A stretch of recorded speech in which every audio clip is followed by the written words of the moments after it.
أعوذ بالله من الشيطان الرجيم بسم الله الرحمن الرحيم رب اشرح لي صدري ويسر لي أمري واحلل عقدة من لساني يفقه قولي. محترم خواتین، السلام علیکم ورحمۃ اللہ وبرکاتہ۔ آج سورہ حشر سورت نمبر 59 کا ہدف اور مقاصد پیش کیے جائیں گے۔ سورہ حشر کے معنی حشر، اور یہ اس کا مقام نزول ہے مدینہ منورہ۔ اس میں پہلا پوائنٹ یہ ہے کہ اللہ کے دین سے وابستگی کے مختلف مواقع، یعنی کس کس انداز میں دین سے، بلکہ ہر حال میں اللہ کے دین سے وابستگی ہو۔ اس صورت میں یہودیوں کے قبیلے بنو نذیر کا تذکرہ کیا گیا ہے کہ نبی صلی اللہ علیہ وسلم نے ان کو مدینے سے جلا وطن کیا،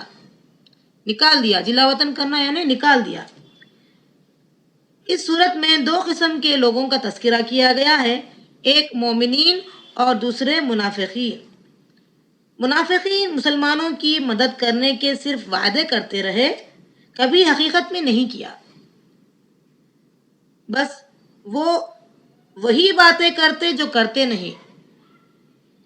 ایک اور پوائنٹ اس میں یہی ہے کہ ایک دوسرا وہ منظر بھی بیان کیا گیا ہے کہ جب شیطان اپنے پیروکاروں یعنی فالوورز سے برات کا اظہار کرتے ہوئے الگ ہو گیا، جو آیت نمبر 16 اور 17 میں بیان کیا گیا ہے۔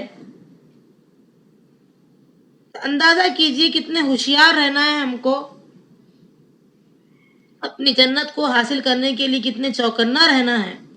اس کے بعد دوسرا پوائنٹ آتا ہے، اہل ایمان کے اصناف بیان کیے گئے، ان کی صفت بتا دی گئی ہے، جیسے کہ اللہ نے فرمایا اسلام کی طرف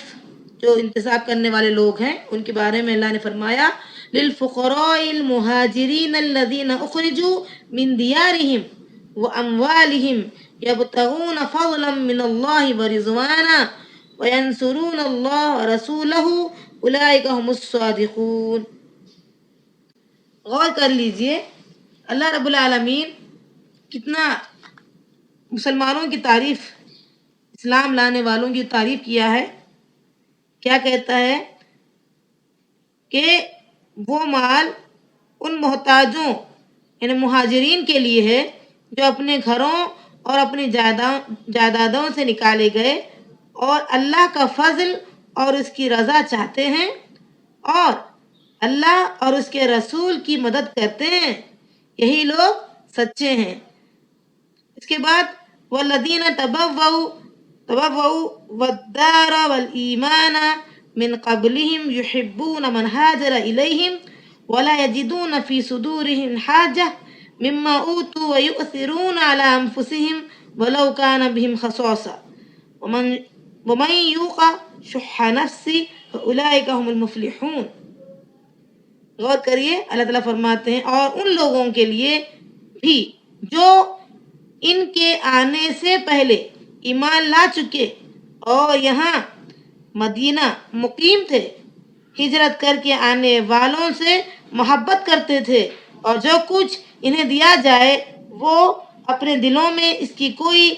حاجت یا ضرورت نہیں پاتے، اور مہاجرین کو اپنی ذات پر پریفرنس دیتے، ترجیح دیتے، خواہ خود وہ فاقے سے ہوں۔ اور جو شخص اپنے نفس کی حرص سے بچا لیا گیا تو ایسے ہی لوگ کامیاب ہیں۔ غور کریے، اللہ رب العالمین الگ الگ طریقے سے بتا رہے ہیں کہ انصار کی جو کیفیت تھی، جو مدد کرنے والے لوگوں کی جو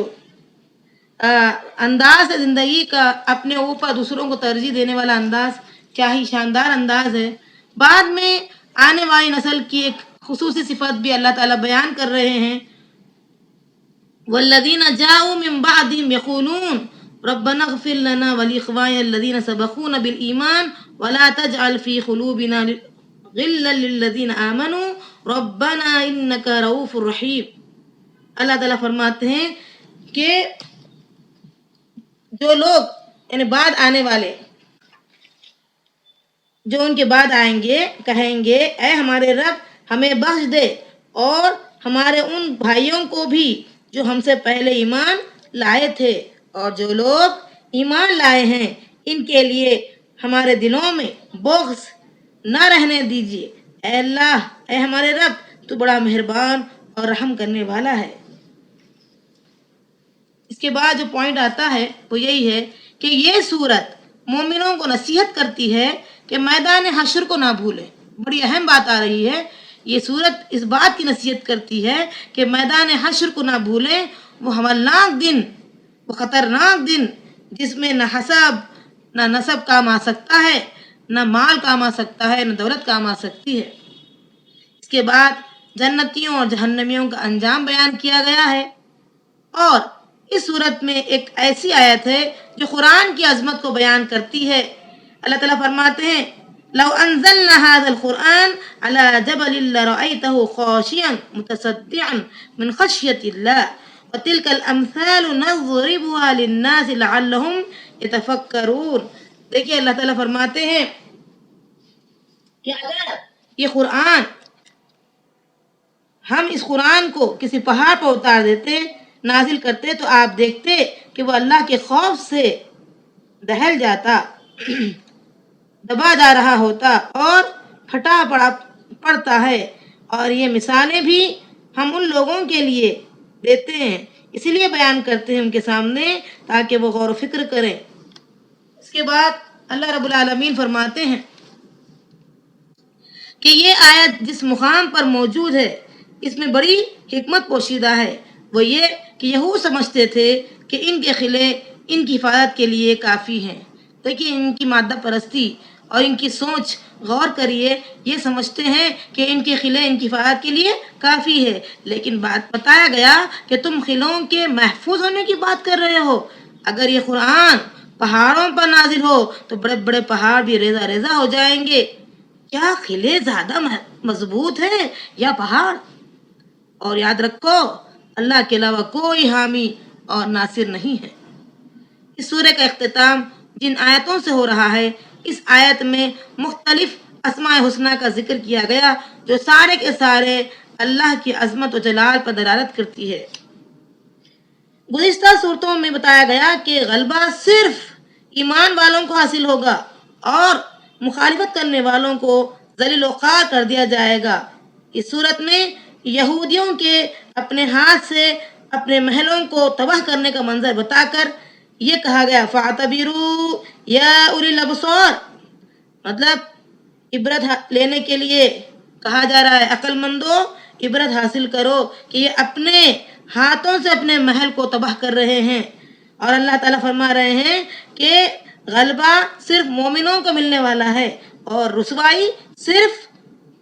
مخالفت کرنے والوں کو ملنے والی ہے۔ ذلت ان کے حصے میں آ کر رہے گی جنہوں نے حق کا راستہ اختیار نہیں کیا۔ منافق یہودیوں کے بھروسے یا ان کے ڈر سے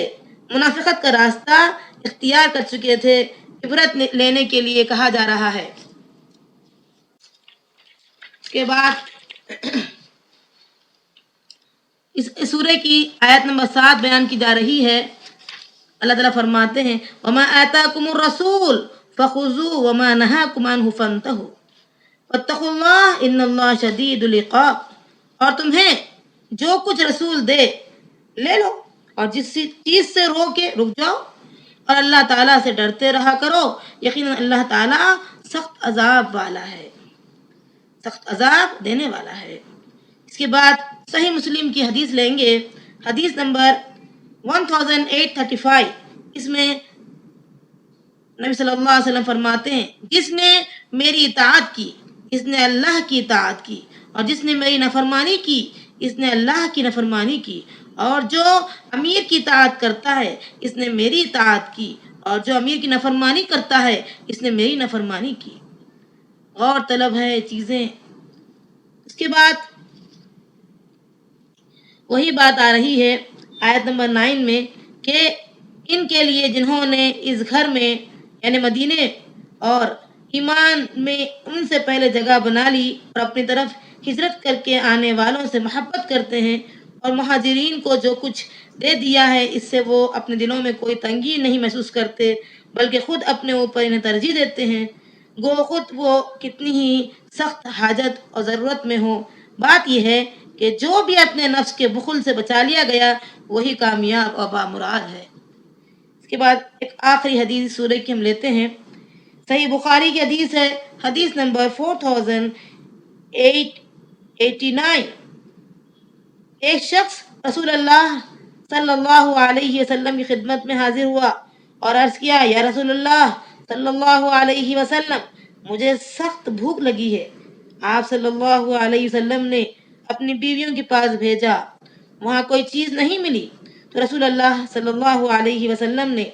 فرمایا کوئی ہے جو آج کی رات ان کی مہمانی کرے اس پر رحم کرے اللہ